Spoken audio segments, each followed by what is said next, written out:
Yes. नमस्कार मित्रांनो. आजचा video number 30 Indian evidence act chapter number 6 ची सिरीज चालू आहे. आतापर्यंत ह्या चॅप्टरमध्ये आपण दोन सेक्शन 91 आणि 92 पूर्ण केलेले आहे. आजच्या व्हिडिओमध्ये आपण सेक्शन 93 अँड ऑनवर्ड्स जे सेक्शन्स आहे या चॅप्टरमधले ते आपण पूर्ण करूया. मित्रांनो, सेक्शन 93 काय म्हणतो? सेक्शन 93 असं म्हणतो, exclusion of evidence to explain or amend ambiguous document. अर्थात जर डॉक्युमेंटमध्ये ॲम्बिग्युअस भाषा असेल किंवा डिफेक्टिव्ह भाषा असेल. ॲम्बिग्युअस याचा अर्थ संदिग्ध भाषा आणि डिफेक्टिव्ह म्हणजे त्याच्यामध्ये काही उणिवा असेल. असं जर तुमच्या डॉक्युमेंटमधली भाषा असेल तर मग तुम्ही ती ॲम्बिग्युअस किंवा ती डिफेक्ट जो आहे तो दूर करण्यासाठी वेगळा पुरावा तोंडी देऊ शकत नाही असं ह्या सेक्शनमध्ये म्हटलेले आहे. ह्याची बेरडची जी भाषा आहे ती कशी आहे? when the language in a document on its face, म्हणजे ऑन इट्स फेस मीन्स सकृतदर्शनी. जर डॉक्युमेंटची भाषा अशी आहे काय? ॲम्बिग्युअस ऑर डिफेक्टिव्ह. अगदी सिंपल भाषा आहे. तर evidence may not be given which would show its meaning or supply it's defect असं याच्यामध्ये सांगितलेलं आहे.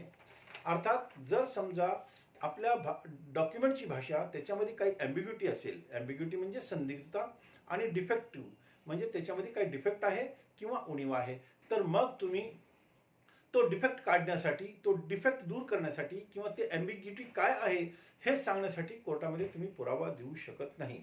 आता याच्यामध्ये एक उदाहरण देतो म्हणजे आपला हा पिक्चर क्लिअर होईल. समजा ए ने बी ला एक हॉर्स विकला आणि त्यांनी असं सांगितलंय, काय सांगितलंय? ह्या घोड्याची किंमत 1,00,000 किंवा 1,10,000 आहे. आता ही ॲम्बिग्युटी आहे. 1,00,000 किंवा 1,10,000 आहे. ज्या वेळेला ए म्हणेल किंवा मी हा तुम्हाला विकले, तो काय म्हणणार आहे? मी 1,10,000 विकलेला आहे.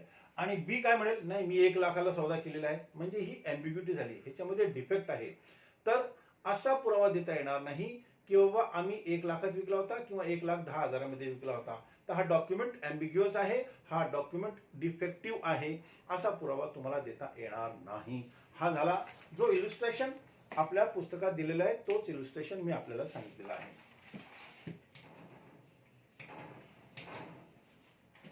आता दुसरं असं आहे की एक डॉक्युमेंट बनवण्यात आलेला आहे.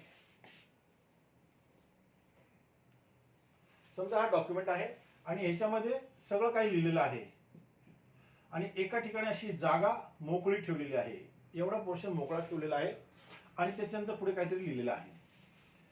तर जो ब्लँक जागा तुम्ही ठेवलेली आहे ते ब्लँक बाबत तुम्ही कोर्टामध्ये असा पुरावा देऊ शकत नाही की we were meant to write this words in this blank place. नाही, ती जागा तुम्ही जी सोडली त्याच्याबद्दल तुम्हाला पुन्हा असा पुरावा देता येणार नाही की या ठिकाणी आम्ही हा जो ब्लँक ठेवलेला आहे ह्या ब्लँकमध्ये आम्ही असं असं लिहिणार होतो. तुम्हाला असा पुरावा देता येणार नाही. हे ह्या सेक्शनमध्ये सांगितलेलं आहे. अर्थात जर डॉक्युमेंट ॲम्बिग्युअस असेल, डिफेक्टिव्ह असेल, तर तो ॲम्बिग्युअस किंवा डिफेक्टपणा काढण्यासाठी तुम्ही पुरावा देऊ शकत नाही असं या सेक्शनमध्ये सांगितलेलं आहे. त्यानंतर पुढचा जो सेक्शन आहे 94, त्यात काय म्हटलंय?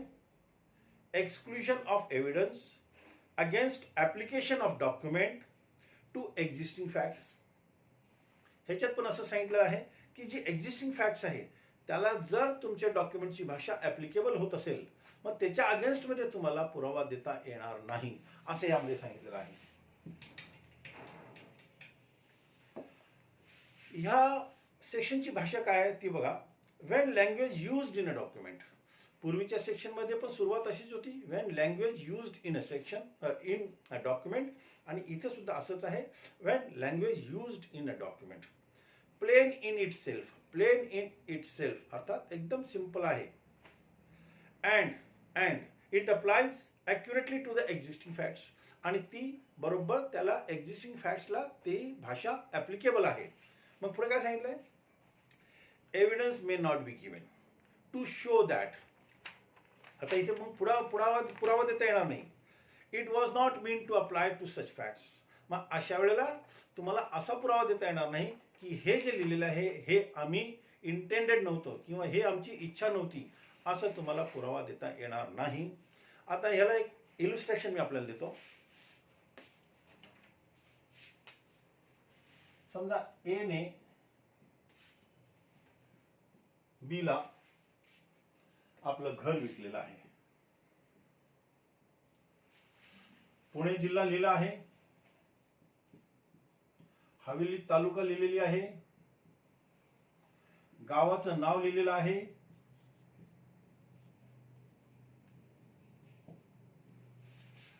घर लिहिले, पुणे लिहिले, हवेली लिहिले, गावाचं नाव लिहिलेलं आहे आणि घर नंबर पण लिहिलेला आहे. अशा परिस्थितीमध्ये इथे कोणतीही एम्बिग्युटी नाही. अर्थात ह्या भाषेवरनं हे कळतं की हा घर पुणे जिल्ह्यातला अमुक तालुक्यातला अमुक गावातला घर विकण्याचा आमचा उद्देश होता. मग अशा वेळेला तुम्हाला ह्याच्या अगेन्स्टमध्ये पुरावा देता येणार नाही, कारण भाषेवरनं एवढं क्लिअर होत आहे की ही जी फॅक्ट्स आहे, ही जी भाषा आहे, ह्या फॅक्ट्सवरती लागू होत आहे आणि हे घर विकण्याचं आम्ही इच्छा केली होती, इच्छा जाहीर केली होती आणि ते घर आमचा विकलेला आहे असं ह्या डॉक्युमेंटमध्ये आहे. तर प्लेन जी भाषा आहे आणि एक्झिस्टिंग फॅक्ट्सवर लागू होत असेल तर त्याच्या अगेन्स्टमध्ये तुम्हाला पुरावा देता येणार नाही असं ह्या सेक्शनमध्ये सांगितलेलं आहे. आता पुढचा जो सेक्शन आहे तो काय आहे आपण पाहूया. 95. त्यात असं सांगितलेलं आहे, evidence as to documents, evidence as to documents unmeaning in reference to existing facts. Unmeaning in reference to existing facts. Document मध्ये जे रेफरन्स, जी भाषा, जी प्रॉपर्टी, ज्या वस्तूचा रेफरन्स घेतलेला आहे त्याला ती फॅक्ट्स अनमिनिंग आहे, म्हणजे त्याला ती थोडक्यात लागू होत नाही. तर मग मात्र इथे तुम्ही पुरावा देऊ शकता. पूर्वीच्या 2 सेक्शनमध्ये 93 आणि 14 मध्ये असं म्हटले, 94 मध्ये असं म्हटलेलं आहे मे not be given, means evidence may not be given. इथे काय आहे? Evidence may be given. आता ह्याची जी भाषा आहे एकदा मी वाचून दाखवतो. when language used in document, तिन्ही सेक्शन ह्या पद्धतीने सुरू झालेले आहेत. when language used in a document is plain in itself, plain आहे, भाषा अगदी सिंपल आहे, but is unmeaning in reference to existing facts, आणि जी एक्झिस्टिंग फॅक्ट्स आहे त्याला ते मात्र अनमिनिंग आहे, त्याला ते लागू होत नाही असं त्याच्यामध्ये सांगितलेलं आहे. तर मग पुढे सांगितलेलं आहे, evidence may be given to show that it was used in peculiar sense. आणि मग मात्र तुम्ही अशा वेळेला असा पुरावा देऊ शकता की आमची जी इच्छा होती किंवा आमचं जे डॉक्युमेंट होता त्याच्यामध्ये आमचा जो उद्देश होता तो असा होता. मग मात्र तुम्ही याच्यामध्ये पुरावा देऊ शकतात. आता ह्याला एक एक्झाम्पल आपण देतो, इलुस्ट्रेशन, मग आपल्याला पिक्चर क्लिअर होईल.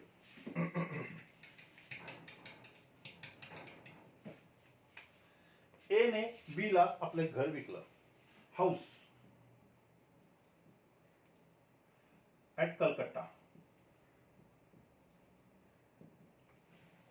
ए ने बी ला आपलं घर विकलं जे कलकत्त्यामध्ये आहे असं डॉक्युमेंटमध्ये लिहिलेलं आहे. परंतु A has no house at Calcutta. कलकत्त्याला त्याचं घरच नाहीये, परंतु घर आहे कुठे? हावरामध्ये आहे. कलकत्त्यामध्ये घर नाही पण हावडामध्ये आहे आणि हे घर एच्या ताब्यात आहे. जेव्हा हा डॉक्युमेंट केला तेव्हापासून एच्या ताब्यामध्ये घर आहे. मग इथे मात्र असा पुरावा देता येईल की जे डॉक्युमेंट मध्ये कलकत्ता लिहिलेला आहे ते चुकलेलं आहे, ते हावडा व्हायला पाहिजे होतं किंवा तिथे हावडा लिहायला पाहिजे होतं, असा पुरावा तुम्ही देऊ शकता. आणि म्हणून असं सांगितलेलं आहे, when language used in a document is plain in itself but unmeaning in reference to the document, in reference to the existing fact. मग अशा वेळेला मात्र तुम्ही पुरावा देऊ शकता. यानंतर मित्रांनो आपण सेक्शन 96 पाहूया. सेक्शन 96 ची जी भाषा आहे किंवा त्याची जी हेडिंग आहे ती प्रथम आपण पाहूया. Evidence as to application of language which apply to one only of several persons. म्हणजे एक किंवा एकपेक्षा जास्त पर्सन्स आहेत आणि आणि जी डॉक्युमेंटची जी भाषा आहे ती अशी की त्यापैकी फक्त एकालाच ही फॅक्ट लागू आहे. ह्याची जी बेरटची जी भाषा आहे ती आपण प्रथम वाचून घेऊया आणि मग त्याच्यावरती इलुस्ट्रेशन घेऊया. पहिले काय म्हटलंय, when the facts are such that language used, म्हणजे डॉक्युमेंटमध्ये जी लँग्वेज यूज केली आहे, language used might have been meant to apply to only one. आणि ही जी भाषा might have been apply to only one, फक्त एकालाच लागू आहे. And could not have been meant to apply to more than one, आणि एकापेक्षा जास्त ह्याला ती लागू होत नाही. Of several persons or things, म्हणजे एकपेक्षा जास्त व्यक्ती आहेत किंवा थिंग्स आहेत, म्हणजे सब्जेक्ट आहे. तर जी फॅक्ट आहे, डॉक्युमेंटची जी भाषा आहे ती फक्त एकाच फॅक्ट्सला, एकाच व्यक्तीला, एकाच थिंग्सला लागू होत आहे. आणि पुढे काय म्हटलंय, एव्हिडन्स मे बी गिवन. मग अशा वेळेला काय म्हटलंय, evidence may be given of facts which show. मग काय दाखवते, which of these persons or things it was intended to apply. म्हणजे अशा वेळेला असा पुरावा देता येईल की लँग्वेज डॉक्युमेंटमधली जी लँग्वेज आहे ती कोणत्या व्यक्तीला लागू आहे किंवा कोणत्या फॅक्ट्सला लागू आहे, असा मग तुम्हाला पुरावा देता येईल. इन शॉर्ट, एक गोष्ट अशी की एक किंवा एकपेक्षा जास्त व्यक्ती किंवा फॅक्ट्स असतील तर डॉक्युमेंटमधली जी भाषा आहे ती फक्त एकाच व्यक्तीला किंवा एकाच फॅक्ट्सला लागू होत आहे. दोन फॅक्ट्सला किंवा त्याच्यापेक्षा जास्त फॅक्ट्सला अशी भाषा लागू होत नाही. मग अशा वेळेला असा पुरावा देता येईल की डॉक्युमेंटमध्ये जी भाषा वापरलेली आहे ती कोणत्या व्यक्तीला किंवा कोणत्या फॅक्ट्सला लागू होत आहे, असं ह्याच्यामध्ये सांगितलेलं आहे. आता एक एक्झाम्पल मी आपल्याला देतो, इलुस्ट्रेशन.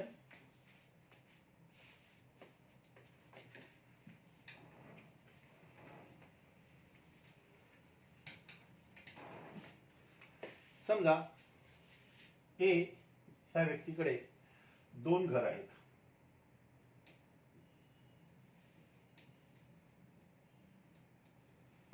ए ह्या व्यक्तीकडे बी आणि सी असे दोन घरं आहेत आणि त्याने डॉक्युमेंटमध्ये असे लिहिलेलं आहे की मी तुम्हाला माझ्या दोन्ही घरापैकी एक घर विकणार आहे. आता इथे ही जी एम्बिग्युटी आहे, ही एम्बिग्युटी दूर करण्यासाठी की तुम्ही कोणता घर विकण्याचं ठरवलं होतं, जर अशी वेळ आली तर मात्र मग असा पुरावा देता येईल.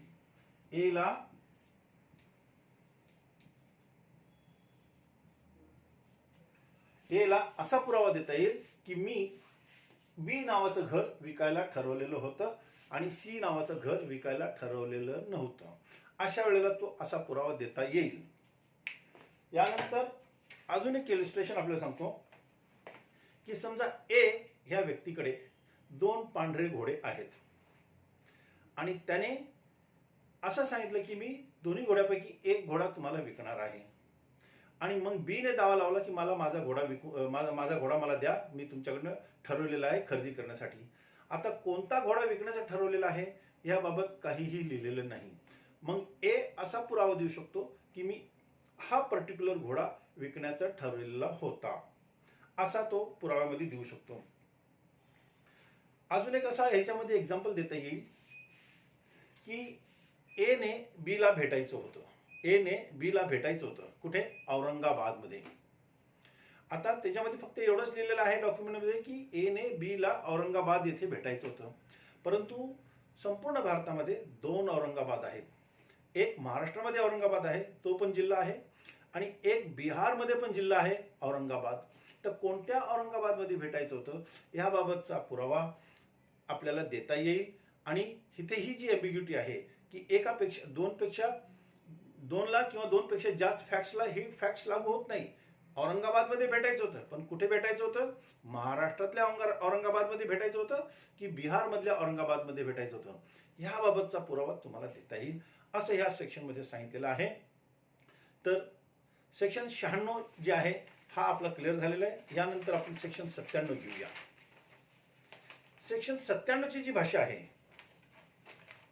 ती अशी, evidence as to application of language, evidence as to application of language to one of two sets of facts to neither of which the whole correctly applies. अर्थात दोन सेट ऑफ फॅक्ट्स आहेत आणि जी भाषा आहे, डॉक्युमेंटमधली भाषा आहे, ती एकालाही लागू होत नाही, दुसऱ्यालाही लागू होत नाही. मग अशा परिस्थिती काय करायचं आहे? व्हेन, आता ह्या बॅरेटची, ह्या सेक्शनची बॅरेटची जी भाषा आहे ती आपण पहिले वाचून घेऊ, मग एक इलुस्ट्रेशन घेऊया. व्हेन द लँग्वेज युज्ड, डॉक्युमेंटमध्ये जी भाषा वापरलेली आहे, when the language used applies partly to one set existing facts. ही जी भाषा आहे ती अशी आहे की partly language of the document partly applies to one set of facts and partly applies to another set of facts. दोन set of facts आहेत, त्यापैकी पार्टली एकाला ॲप्लिकेबल आहे आणि पार्टली दुसऱ्या फॅक्ट्सला लागू होत आहे. तर but the whole of it doesn't apply correctly to neither. आणि संपूर्ण जी भाषा वाचली तर ती दोन्ही फॅक्ट्सला लागू होत नाही, दोन्ही सेट ऑफ फॅक्ट्सला लागू होत नाही. मग अशा परिस्थितीमध्ये काय सांगितलेलं आहे? Evidence may be given to show to which of the to it was meant apply. मग अशा वेळेस तुम्हाला असा पुरावा देता येईल की ह्या दोन सेट ऑफ फॅक्ट्स पैकी कोणत्या सेट ऑफ फॅक्ट्सला ते लागू आहे, असं याच्यामध्ये सांगितलेलं आहे. आता एक एक्झाम्पल मी आपल्याला देतो, ह्याच्यामध्ये पिक्चर क्लिअर होईल.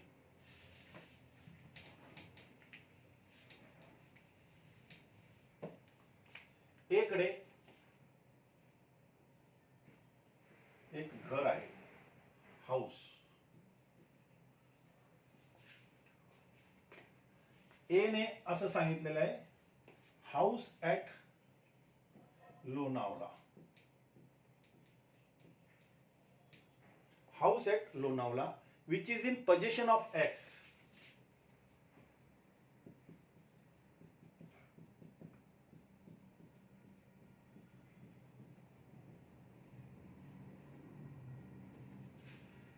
असं सांगितलं, ए ने घर विकायचं ठरवलेलं आहे, बी ला विकलेलं आहे. आपण असं करूया, house at Lonavala which is in possession of x. आता परिस्थिती अशी आहे, लोणावळ्याला घर आहे परंतु तू एक्सच्या ताब्यात नाहीये, एक्सच्या ताब्यात नाहीये. परंतु पुढे अजून एक्सच्या ताब्यामध्ये दुसरं घर आहे, अजून एक त्याचं घर आहे, ते पुणेमध्ये आहे. आणि that house is in possession of x.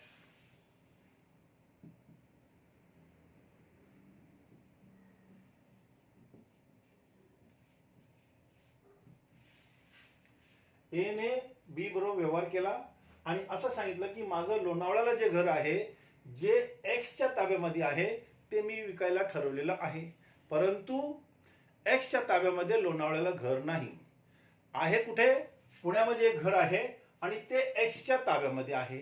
मग अशा वेळेला असा पुरावा देता येईल की बाबा मला जो घर त्यांनी विकायचं ठरवलं होतं तो पुण्यामधला घर होता, तिथे रॉंग प्रिंट झाली, ते लोणावळा झालेला आहे आणि तो घर एक्सच्या ताब्यामध्ये आहे, असा मात्र पुरावा देता येईल. आणि इथे partly apply to one set of facts and partly apply to one set of facts. Neither it is not applicable to anybody. दोन्ही सेट ऑफ फॅक्ट्सला हे फॅक्ट्स हे ॲप्लिकेबल होत नाही. म्हणून असं सांगितलंय की partly applicable to one set of facts and partly applicable to one set of facts. जे घर लोणावळ्याला आहे ते एक्सच्या ताब्यामध्ये नाही, परंतु लिहिले एक्सच्या ताब्यामध्ये. जे घर पुण्यामध्ये आहे ते एक्सच्या ताब्यामध्ये आहे, परंतु ते लोणावळ्याला नाही. मग असा पुरावा आता ह्या वेळेला देता येईल असं ह्या सेक्शनमध्ये सांगितलेलं आहे. सेक्शन 97 ची जी भाषा आहे ती आपल्याला आता नक्कीच समजली असेल. आता आपण येऊया सेक्शन 98 वर. मित्रांनो, सेक्शन 98 ची जी भाषा आहे ती अशी आहे की जे शब्द न समजणारे आहे किंवा अगदी साध्या भाषेत जे शब्द समजत नाही किंवा ज्यांचा वेगळा वेगळा अर्थ आहे अशा वेळेला तुम्ही एव्हिडन्स देऊ शकता. ह्या सेक्शनची टायटल काय आहे ते आपण पाहूया. Evidence as to meaning of illegible characters, अर्थात जे वाचण्यासारखे नाही असे वर्ण असे शब्द. ह्याची जी बेरेटची भाषा आहे ती काय म्हणते ते आपण पाहू पहिले, आणि नंतर मग 2 इलुस्ट्रेशन मी तुम्हाला देतो आणि त्याच्यावरून आपला पिक्चर एकदम क्लिअर होऊन जाईल. यामध्ये असं सांगितलं, evidence may be given to show meaning of illegible. Illegible म्हणजे जे वाचण्यासारखे नाही, or not commonly intelligible characters, जे सोप्या भाषेत न समजणारे कॅरेक्टर्स आहेत, of foreign, absolute, technical, local और प्रोव्हिन्शियल एक्सप्रेशन्स. एक्सप्रेशन्स म्हणजे काय? अभिव्यक्ती. ऑफ ॲब्रिव्हिएशन्स म्हणजे शब्दांचा आपण जो शॉर्टकट लिहित असतो त्याला आपण ॲब्रिव्हिएशन्स म्हणतो. And of such words used in peculiar sense, अर्थात काही शब्द एक पेक्युलर सेन्समध्ये वापरले जातात. काही ठिकाणी त्याचा अर्थ वेगळा असतो आणि काही ठिकाणी त्याचा अर्थ वेगळा असतो. अशा वेळेला तुम्ही असा पुरावा देऊ शकता की आमचा जो उद्देश होता तो असा होता. आता आपल्याला एक इलुस्ट्रेशन देतो. आजकाल आपण मोबाईलला बऱ्याच वेळेला सेल शब्द वापरतो. CELL म्हणजे सेल, आणि मोबाईलला आपण सेल असं म्हणतो. मग जर समजा ए ने बी ला आपला सेल विकण्याचा ॲग्रीमेंट केला, तर आणि उद्या बी ने त्याच्यावरती दावा लावला की माझ्यावरती मला तुम्ही सेल विकण्याचा ठरवला होता, तो मला सेल द्या. आता सेल ह्याचा अर्थ पूर्वी जसं आपण रेडिओमध्ये बॅटरी टाकतो त्याला सुद्धा सेलच म्हणतात. इथे जर ॲग्रीमेंटमध्ये सेल शब्द असेल तर मग ए किंवा बी हे दोघंही असा पुरावा देऊ शकतात की आमचा सेल ह्या शब्दाचा अर्थ काय होता. ए जर समजा त्यांनी बॅटरीचे सेल, आपला बॅटरी विकण्याचा ठरवला असेल आणि त्याला सेल शब्द वापरला असेल तर तो तसा पुरावा देऊ शकतो. किंवा बी असाही पुरावा देऊ शकतो की मी मोबाईल घेण्याचं ठरवलं होतं आणि मोबाईललाही सेल म्हटलेलं आहे आणि त्याची अशी अशी किंमत आहे, त्याच्यावरनं तो आपला पुरावा देऊ शकतो. म्हणजे सेल याचा अर्थ काय आपल्याला 2 प्रकारे वापरला जातो. एक सेल म्हणजे आजच्या तारखेला आपण मोबाईलला म्हणतो, आणि पूर्वी आणि आजही तसं म्हणायला गेलं तर जे बॅटरी असतात त्याला सुद्धा आपण सेल म्हणतो. त्यानंतर अजून एक एक्झाम्पल मी आपल्याला देतो की महाराष्ट्रामध्ये बऱ्याच ठिकाणी वाडा शब्द वापरला जातो. अर्थात एखाद्याचा मोठा घर, बंगला किंवा महाल टाईप असेल त्याला सुद्धा वाडा म्हणतो. आणि एखाद्याकडे जर समजा गोठा असेल, गोठा ज्याच्यामध्ये जनावर वगैरे बांधले जातात त्याला सुद्धा वाडा म्हटला जातो. मग एखाद्या व्यक्तीकडे जर समजा या पद्धतीने महाल असेल ज्याला तो वाडा उद्देशून म्हणत आहे, आणि त्याच्याकडे समजा गोठाच देखील असेल ज्याला वाडा सुद्धा म्हटला जातो, मग अशा वेळेला जर वाडा शब्द ॲग्रीमेंटमध्ये लिहिला असेल तर तो वाडा कशाला अनुसरून म्हटलेला आहे, कोणत्या अनुषंगाने म्हटला आहे याचा पुरावा तो व्यक्ती देऊ शकतो. तेच ह्याच्यामध्ये सांगितलेलं आहे. Evidence may be given of showing meaning of illegible, जे न समजणारे, or not commonly intelligible characters, जे कॉमनली इंटेलिजिबल नाही, जे कॉमनली न समजणारे आहेत असे शब्दांचा अर्थ देण्यासाठी. आणि ते कसले शब्द आहेत? ऑफ फॉरेन म्हणजे भारताच्या बाहेर सुद्धा असे शब्द वापरले जाऊ शकतात, किंवा ते आपल्या ॲग्रीमेंटमध्ये जर लिहिलं असेल तर ते काय आहे ते सांगण्यासाठी. ऑब्सोल्यूट म्हणजे जे लुप्त झालेले आहेत, जे जुने झालेले आहेत असे शब्द देखील. टेक्निकल तांत्रिक. लोकल लोकल म्हणजे स्थानिक. आणि प्रोव्हिन्शियल प्रोव्हिन्शियल म्हणजे प्रांतीय राज्यस्तरीय असे जे एक्सप्रेशन्स अभिव्यक्ती जे असतात डॉक्युमेंटमध्ये केलेली असेल, किंवा ऑफ ॲब्रिव्हिएशन्स, किंवा आपण बऱ्याच वेळेला शॉर्टकट सुद्धा वापरतो. मग हे शॉर्टकट किंवा हे ॲब्रिव्हिएशन्स, हे एक्सप्रेशन्स कोणत्या अनुषंगाने त्या डॉक्युमेंटमध्ये लिहिलेलं आहे ते सिद्ध करण्यासाठी आपण ओरल एव्हिडन्स देऊ शकतो. मित्रांनो, सेक्शन 98 मध्ये एवढंच म्हटलेलं आहे आणि जास्त काही नाही. फक्त शब्दांचा अर्थ काय आहे, कोणत्या ठिकाणी, कोणत्या अनुषंगाने, कोणत्या सेन्सने तो शब्द वापरलेला आहे हे सिद्ध करण्यासाठी आपण पुरावा देऊ शकतो. यानंतर मित्रांनो आपण सेक्शन 99 पाहूया. सेक्शन 99 मध्ये काय म्हटलेलं आहे की जो व्यक्ती ॲग्रीमेंटमध्ये पार्टी नाही तो व्यक्ती डॉक्युमेंट बाबत कोर्टामध्ये पुरावा देऊ शकतो का? ह्याची हेडिंग काय आहे ते आपण पाहूया. Who may give evidence of agreement varying terms of document.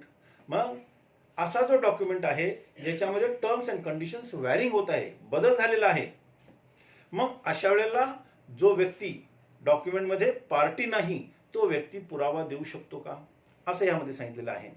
आता ह्याची जी बॅरेटची भाषा आहे ती अशी आहे.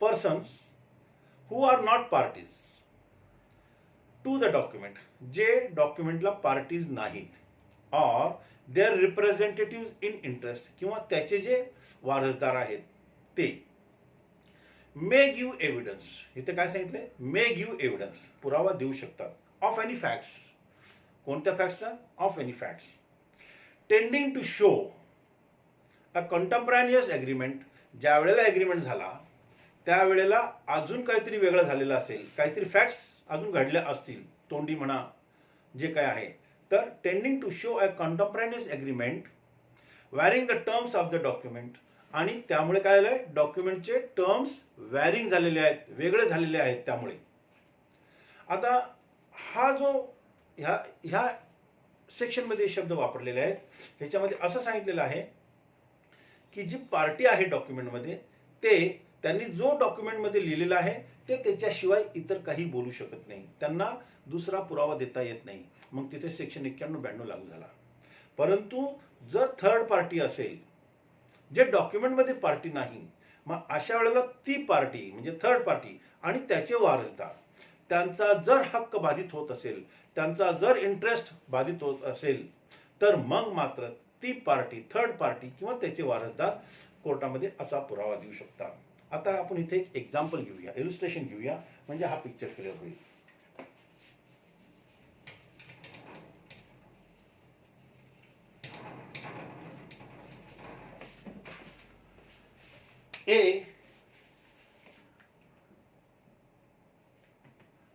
बी बरोबर एक ॲग्रीमेंट केलेला आहे आणि त्यांनी असं सांगितलेलं आहे की बी ने ए ला सर्टन कॉटन